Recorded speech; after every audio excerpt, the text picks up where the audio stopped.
Four Dates That Will Live in Infamy is the 19th episode of the third season of Wings. This is directed by Andy Ackerman, and as always there will be spoilers from now as I go through the episode and share some thoughts. And ordinarily, I'm not a huge fan of this kind of episode. We are told several separate stories in flashbacks.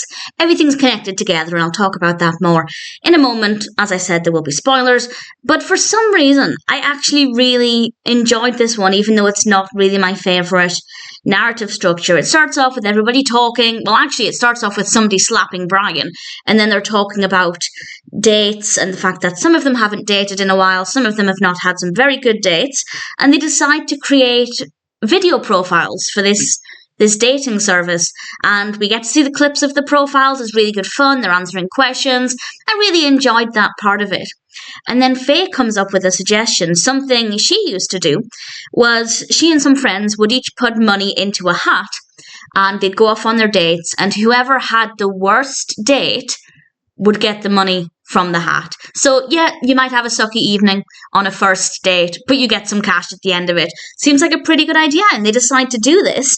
And then quite early on in the episode, they meet afterwards at the restaurant, and then we have their various dates, and I will go through each of them in turn. There is an appearance of somebody brilliant in the last story, but we'll get there in a moment. It starts off with Helen. Actually, Helen's on her date, and I will say, none of these are predictable. None of these, if I were to try and guess what was going to happen in them, I wouldn't have come up with any of these. Very creative, very fun. Helen is actually currently on her date. It's not that her date took her to the restaurant necessarily, it's that her date is currently working in the restaurant while on his date, which is obviously not a great scenario to be in, so not the best of dates. But it gets worse. Lowell actually had a good date. He started off driving his date around while she was on the front of the forklift in the airport. And then they sit down and have a nice conversation. And it's a really good date. And Lowell's actually quite vulnerable. He hasn't dated since his wife, and he's kind of out of practice and feeling nervous. And it was a nice date. But it was a bad date in the sense that Lowell doesn't get the money. So good evening, doesn't get the money. And then we come to Joe's. And all we see with Joe's is Joe is driving, and his date is in the passenger seat, and his date's ventriloquist dummy is in between them. And his passenger doesn't say anything to him, only the ventriloquist dummy talks, and Joe's talking to the dummy, and it's very effective, because I kind of forget, obviously the good thing about good ventriloquism is like you forget the dummy isn't actually talking, but this is definitely the case here.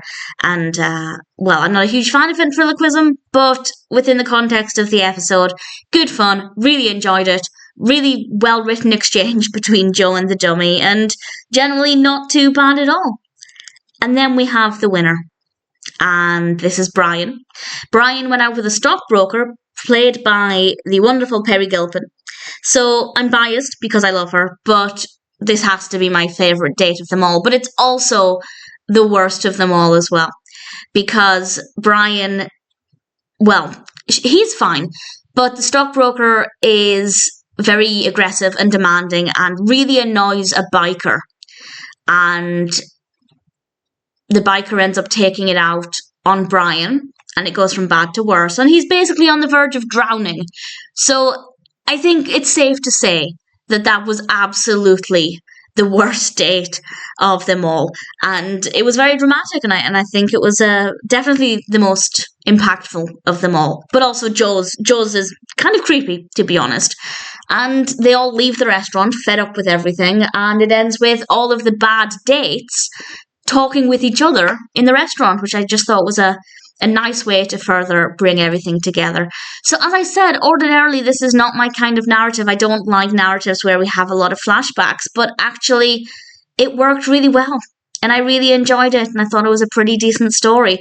It's probably never going to be my all-time favourite episode of Wings, but actually I liked it. Creative, unpredictable, great supporting characters. I had a lot of fun with it. 4 Dates That Will Live in Infamy is definitely a pretty decent episode of Wings.